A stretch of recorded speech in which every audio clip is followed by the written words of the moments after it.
You are listening to the Centropic Oracle, an audiobook podcast of science fiction and fantasy short stories that make you think and feel.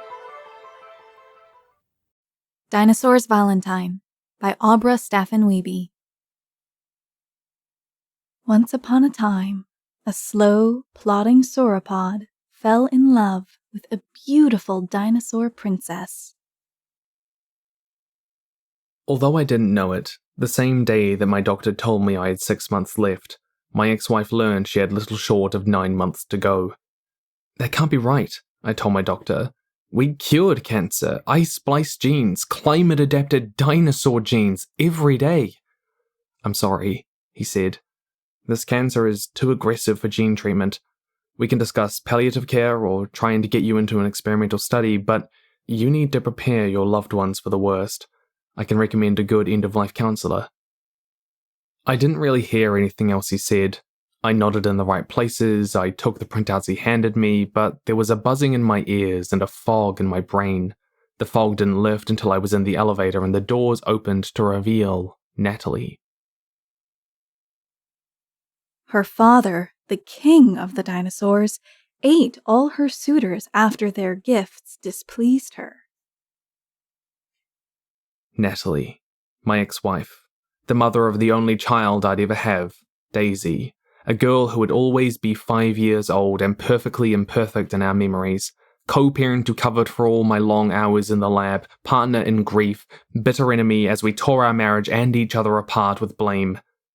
She glowed with happiness. The sign on the wall behind her said, reproductive cloning. For the rest of the elevator ride, the air was thick with all the words we didn't say. The other suitors gave her meat, but the sauropod knew she loved flowers, so he set out on a quest to find the perfect blossom. I called my lawyer. She can't do this, I shouted.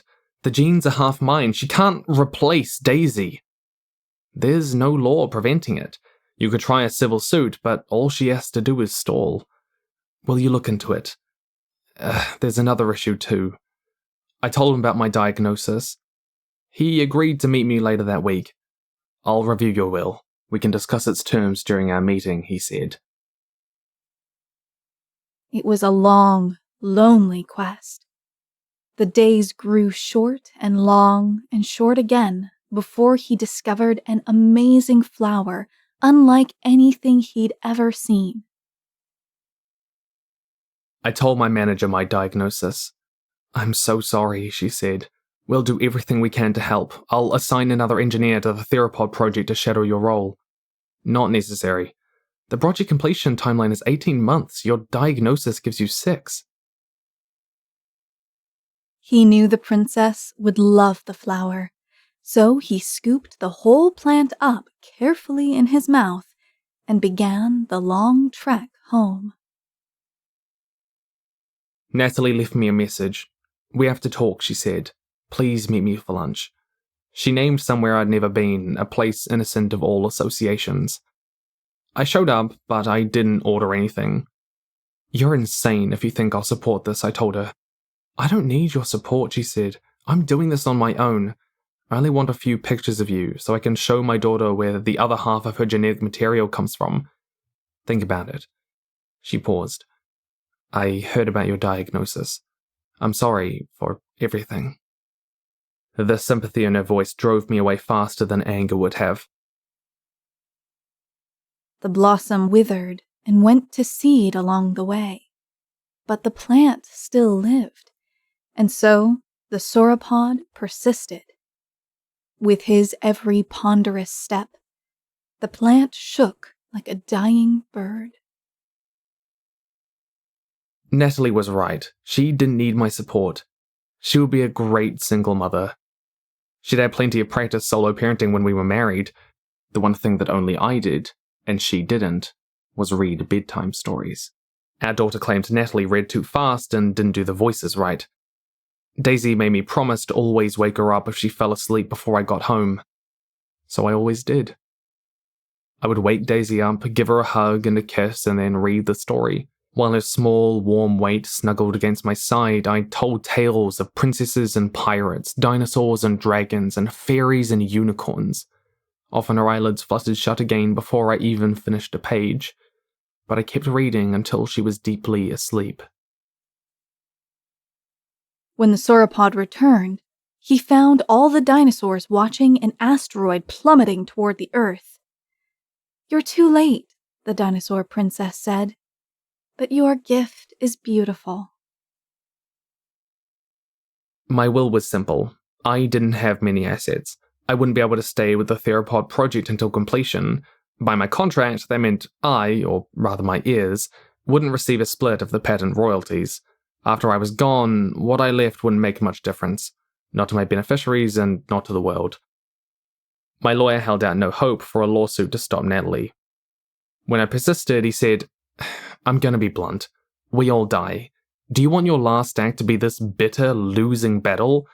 I've seen deaths that cause grief and deaths that cause rejoicing. The difference is in how we are remembered." Daisy was gone, but I could still feel her warm, trusting weight. My love for her was a living thing. Could that legacy be passed down? After I returned to work, I asked my manager, "What projects have shorter timelines?" Everywhere that he had plotted, seeds had fallen and grown into a carpet of flowering plants. The princess leaned against him, and together they admired the flowers. By the time I finished the new project, even walking exhausted me. At the cancer's rate of growth, I had maybe 1 month left. My ex-wife had 3 months to go. She was round and radiant when she opened the door to me. I made videos of me reading bedtime stories. For our new daughter, I told her. I handed her a potted plant, elephantine and ancient and blooming for the first time in millennia. And this, I named it Dinosaur's Valentine, after Daisy's favorite story.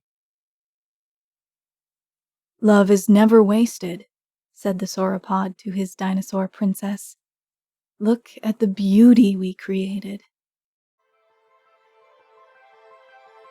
We hope you enjoyed Dinosaur's Valentine by Abra Staffin-Wiebe, read by Timothy Hickson and Larissa Thompson. If you'd like to learn more about the author and narrator of this story or make a donation to them, follow the story page link in the description.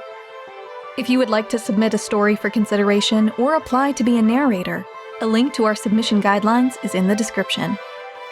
This story is copyrighted 2020 by the Centropic Oracle.